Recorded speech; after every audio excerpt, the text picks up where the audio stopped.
Bonjour à toi et bienvenue dans ce défi. Aujourd'hui on va parler de numérologie qui est un sujet que j'affectionne tout particulièrement. Et je vais te raconter déjà un petit peu ce qu'est la numérologie. La numérologie en fait ça part du principe que tout ce qui compose l'univers peut être décomposé en chiffres. L'origine de la numérologie est assez floue, mais on parle de Pythagore. Je pense que tu te rappelles de ce fameux Pythagore, c'est quand même pas n'importe qui. On le désigne lui comme le père de la numérologie, ou du moins comme le père de la compréhension du monde à travers les chiffres. Et puis ensuite, la numérologie moderne telle qu'on la connaît aujourd'hui, ça a plutôt été développé aux États-Unis à partir du tout début du XXe siècle. La numérologie, ça part du principe que chaque chiffre a une vibration, et que cette vibration, ça va apporter aux choses une énergie particulière. Mais quelle chose du coup ?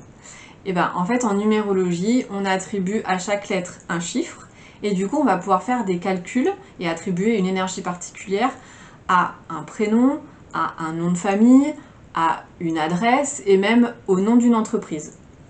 De même, on va pouvoir aussi attribuer des énergies aux dates en faisant un calcul sur les dates. Donc on va également pouvoir attribuer une énergie à une date de naissance, bien sûr, mais également à une date de mariage ou même à une date de création d'entreprise.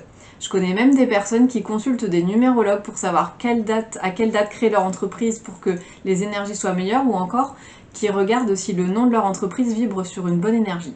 Parce que ce qu'il faut savoir, c'est qu'il y a des chiffres qui sont bons pour le business et d'autres qui ne le sont pas du tout.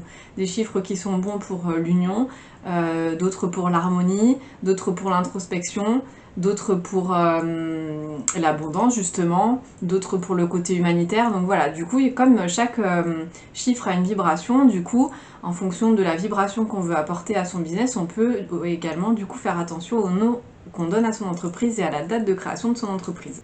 Mais ici, on va s'intéresser à la numérologie pour ce qu'elle apporte dans l'explication sur les périodes que l'on vit, sur les cycles, sur le temps.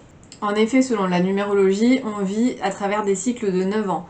L'année 1 étant une année pour débuter des projets, là où tout commence, où on est sur une feuille blanche, et l'année 9 étant là pour clôturer un cycle. Donc c'est le moment du coup de mettre de côté tout ce qui n'est plus juste pour nous, tout ce qui n'est plus bon pour nous, tout ce qui doit s'arrêter dans notre vie. Chaque année a donc une énergie et une vibration particulière. Et d'après la numérologie, on aurait plutôt intérêt à mettre notre kayak dans le sens du courant plutôt que d'essayer de ramer en sens inverse des énergies du moment, parce que sinon c'est là où les problèmes peuvent arriver. Évidemment, tout ça, c'est à prendre avec du recul. Fort heureusement, il ne nous arrive pas une grosse galère à chaque fois qu'on n'est pas dans l'énergie de notre année personnelle.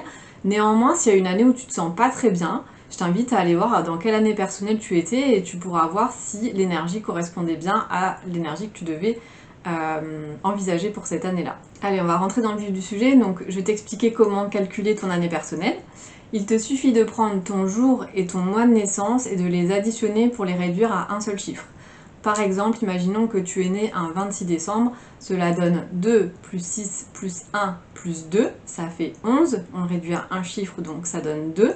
Et ensuite, on va additionner l'année personnelle que tu souhaites analyser. Imaginons que tu souhaites regarder un petit peu ce qui s'est passé en année 2021. Ça donne 2 plus 0 plus 2 plus 1, pardon. Ça donne 5. Donc du coup, si on additionne les deux, on avait en premier chiffre le 2. Là, pour l'année 2021, c'est le chiffre 5. Donc tu étais en année 7 en 2021. Je t'ai mis des mots-clés dans le workbook qui correspondent à l'énergie de chacune des années personnelles, donc les années 1 à 9, pour que tu vois si tu étais aligné à ton année personnelle ou pas. Je vais maintenant te faire une petite analyse pour que tu puisses un petit peu te projeter et voir comment tu peux toi-même analyser tes années personnelles. Je vais te prendre mon exemple déjà parce que j'adore parler de moi, c'est ma passion. Non, je plaisante. Mais en fait, c'est voilà, pour t'aider, pour te donner un exemple. Donc, du coup, moi j'ai voulu analyser les années où je suis tombée malade et pendant lesquelles j'ai été tombée malade parce qu'évidemment, c'est quand même une période charnière de ma vie. Donc, moi je suis née le 3 février.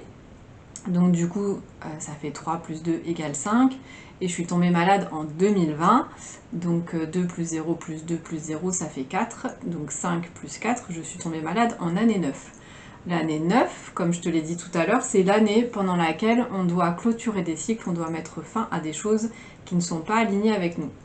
Moi je ne savais pas encore ce que c'était, mais visiblement c'était mon entreprise, et donc voilà, comme j'étais chef d'entreprise mais que visiblement c'était pas trop fait pour moi, bah, du coup je suis tombée malade et je me suis pris des grosses claques pour que j'arrête de faire cette chose pour laquelle je n'étais pas faite.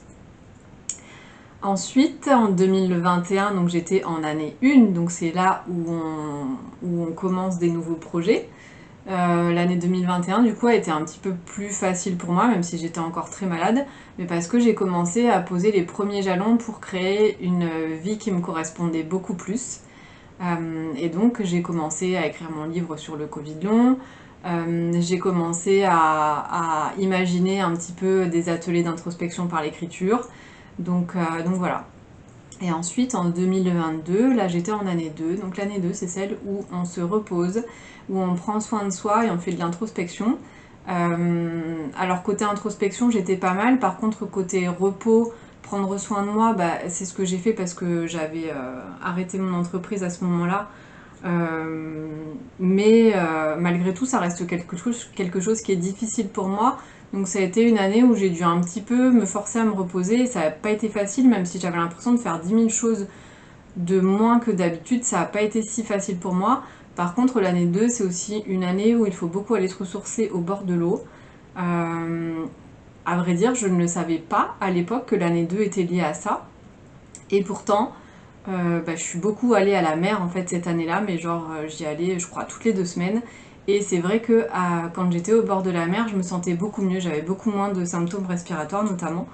Donc voilà, là j'étais plus dans mes énergies personnelles, donc je me sentais mieux, dans les énergies de mon année personnelle, pardon. Et là en 2023, donc je suis en année 3, qui est une année où il faut vraiment ouvrir, s'ouvrir aux autres, créer beaucoup de choses.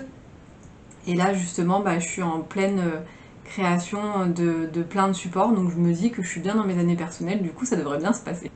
Ça va maintenant être à ton tour d'aller faire le calcul de ton année personnelle, de l'année que tu as envie d'analyser. Ça peut être cette année comme ça peut être rétrospectif. Tu peux tout à fait aller voir dans des années un peu difficiles que tu as vécues, dans quelle année personnelle tu étais et si tu mettais ton kayak dans le sens du courant ou si à l'inverse tu nageais à contre-courant et que c'est peut-être pour ça que ça ne s'est pas très bien passé cette année-là. Voilà, je te dis à demain, bye bye.